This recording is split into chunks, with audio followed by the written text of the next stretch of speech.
आज हम बात करेंगे ऐसे पौधों की जिसको घर में लगाना बहुत ही ज्यादा शुभ रहता है। सबसे पहला पौधा है आंधी झाड़ा।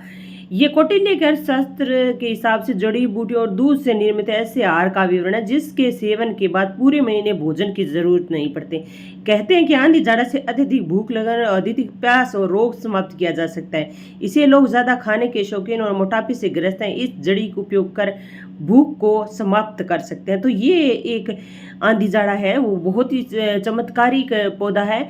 आप इसे अपने रोग को दूर करने के लिए और भूख मिटाने के लिए इसे इस्तेमाल कर सकते हैं। दूसरा जो है धन को आकर्षित करता है ये पौधा, नाग केसर का पौधा किसी भी शुभ मुहूर्त में लाकर घर में लगाना चाहिए तथा नियमित रूप से उसकी देखभाल करनी चाहिए। जैसे जैसे पौधा वृद्धि करेगा वैसे उस व्यक्ति का भाग्य बढ़ता चले जाए। केले का चमत्कारी पौधा, अगर शादी की रुकावटें आ रही हैं, घर में सुख शांति नहीं है और तो अपने घर के पिछले भाग में एक केले का पौधा आप लगा सकते हैं। और इससे है अगला ब्राह्मी, चमत्कारी पौधा है ये ब्राह्मी का।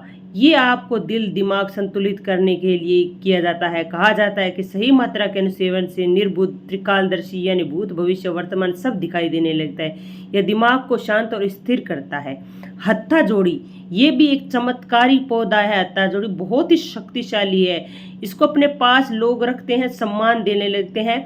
यह जंगली पौधे की जड़ है। माना जाता है कि मुकदमा शत्रु संघर्ष दरिद्रता आदि के निवारण के लिए इसका उपयोग किया जाता है। सोमवल्ली, ये भी एक चमत्कारी पौधा है। ऋग्वेद में सोमरस के बारे में कहा गया, इस पौधे के सेवन से कायाकल्प हो जाता है। सोम का स्वर्गीय लता रस आकाशीय चंद्रमा का रस भी माना जाता है। अगला है श्वेत अपराजिता, ये भी एक चमत्कारिक पौधा है। हालांकि नीले रंग का अपराजिता का पौधा आसानी से मिल जाता है, श्वेत अपराजिता का पौधा व धन लक्ष्मी को आकर्षित करने में ये पौधा बहुत ही सक्षम है। अगला है कीड़ा घास, ये भी एक चमत्कारी है। कीड़े जैसे दिखने वाली, उत्तराखंड के लोग इसे कीड़ा घास कहते हैं। नारंगी की पतली जड़ की तरह ये दिखाई देता है और इसका उपयोग करके रोग प्रतिरोधक क्षमता को बढ़ाया जाता है। कुल मिलाकर इसको सेवन करने से जो आपकी आयु है वो बढ़ती है। तो ये भी बहुत अच्छा एक पौधा है। अगला है पलाश का पौधा। पलाश है फूल, टेशु का फूल भी कहा जाता है। बसंत ऋतु में ये खिलता है। माना जाता है कि सफेद पलाश के पत्तों से पुत्र की प्राप्त होती है, जबकि इसके पौधे के घर में रखने से धन और सुख समृद्धि है वो बढ़ती है। और पलाश के जो फूल है उसकी गुटिका भी बनती है। अगला है तेल या कंद, जड़ों से तेल का रिसाव होने के कारण इसे तेलिया कंद माना जाता है। सोने के निर्माण में महत्वपूर्ण भूमिका ये निभाता है। किसी विशेष निर्माण से पारे को सोने में ये बदल देता है। हालांकि माना जाता है इसका मुख्य गुण सांप के जहर को काटना है। अगला पौधा है वो है सफलता के लिए ये पौधा। अगर आप अपने काम में सफलता चाहते हैं तो तुलसी की जड़ को गंगा जल में धोकर विधिवत पूजा करें और अपने इसको हमेशा है अपने साथ रखें। तो ये भी एक चमत्कारी है वो पौधा है। अगला है वास्तुशास्त्र के साथ मनी प्लांट के पौधे को कभी मुरझाने ना दें, इसे रोजाना पानी देते रहें। इस पौधे के सूखने से घर में नेगेटिव एनर्जी आती है और धन हानि होती है। तो इसको आप मनी प्लांट को अपने घर में धन के लिए है लोग यूज करते हैं, इसको इस्तेमाल करते हैं। वास्तु के हिसाब से नीला रंग भगवान शिव को बड़ा प्रिय है, इसलिए दुकान की उत्तर दिशा में नीले रंग के फूल रखें। ऐसा करने से फायदे में बाधा बढ़ने के कारण समाप्त होने लगेंगे। तो ये वास्तु के हिसाब से भी इस नीले फूलों का बहुत अधिक महत्व है जो मैंने बताया है। अगला है वास्तु के अनुसार बगीचे की पूर्व दिशा में हरे रंग के पौधे लगाने चाहिए, इससे परिवार के सभी सदस्य स्वस्थ रहते हैं, एकता बनी रहती है। हर पौधों के तौर पर पुदीना, मोरपंख, खसखस आदि को बगीचे में आप लगा सकते हैं। ये आप बगीचे में लगाने वाले पौधे हैं, ये भी अच्छे होते हैं। क्रसुला का पौधा चुंबक की तरह पैसों को खींचता है, अपनी ओर खींचता है। क्रसुला के पौधों को घर में ले लगाने से सकारात्मक ऊर्जा बढ़ती है और वास्तुशास्त्र के साथ हिसाब से इस पौधे को लगाना घर में बहुत ही शुभ माना जाते हैं। धन वृद्धि के लिए ये बहुत शुभ माना जाता है और जिसमें पैसों की तंगी रहती है तो आप इस क्रसुला के पौधों को अपने घर में लगा सकते हैं। अगला पौधा है वो है मनी प्लांट के सरल उपयोग। कई बार मनी प्लांट लगाने के बाद व्यक्ति को धन या शुभ फल नहीं मिलता है, इसलिए मनी प्लांट को गुरुवार के दिन कलावा आप इस पर बांध दीजिए, फिर लाल धागा 7 बार लपेट कर बांध दे। ऐसा करने से शुभ फलदायी बन जाता है ये। ऐसा करने से आप इसे शुभ ग्रह की कृपा बनी रहेगी और आप देखेंगे आपकी आर्थिक स्थिति अच्छी हो जाएगी। अगला है, जब भी आप अपने घर में मोरपंखी का पौधा लगाएं तो कभी भी इस पौधे को अकेला ना लगाएं। इस पौधे को हमेशा जोड़े में ही लगाएं। इस पौधे को जोड़े में लगाने से पति पत्नी के जो रिश्ते हैं वो बेहतर होते हैं। तो मोरपंखी के बारे में आपने बहुत कुछ सुन रखा होगा।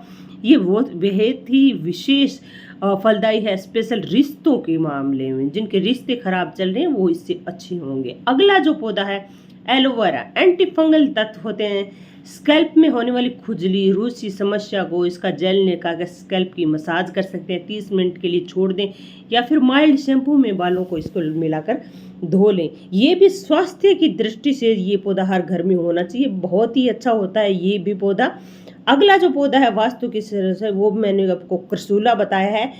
और ये क्रसूला का पौधा, पैसों की तंगी चल रही है, आपको आर्थिक परेशानियां हो रही हैं, आप चाहते हैं हमें धन की प्राप्ति हो, तो आप इस क्रसूले को पौधे को अपने घर में ज़रूर लगाइए। ये आर्थिक तंगी को दूर करता है और घर में धन की वृद्धि करता है।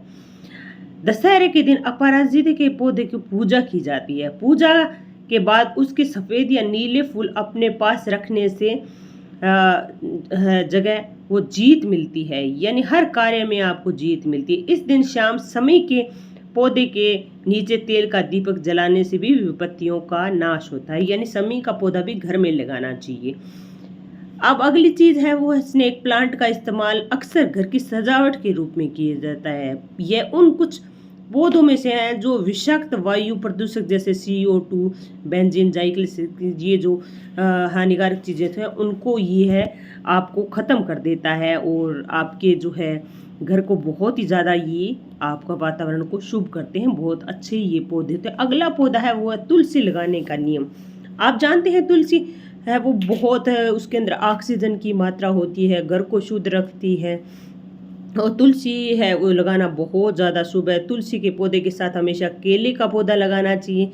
इससे भगवान विष्णु के माँ लक्ष्मी की कृपा है आपकी बनी रहेगी। साथ ही साथ देवी देवताओं की सभी की आप पर कृपा बनी रहेगी। तुलसी के में कोई भी पौधा रख सकते हैं, तुलसी के साथ कोई भी पौधा आप रख सकते हैं, पर आपको बता दें कि तुलसी के पौधे के साथ किसी दूसरे पौधे को नहीं लगाना चाहिए, उसके साथ नहीं लगाना चाहिए, अलग से आप लगा सकते हैं। और अगला जो हमारा पौधा है वो है ये नौबची की घास, पोर्टुलाका इसको कहते हैं। घर में ज़रूर लगाएं। इसको लगाने से सुख समृद्धि है और बहुत बढ़ती है। तो ये पौधों के बारे में आपको जानकारी कैसी लगी? अभी चैनल को सब्सक्राइब कीजिए। राम राम सभी को।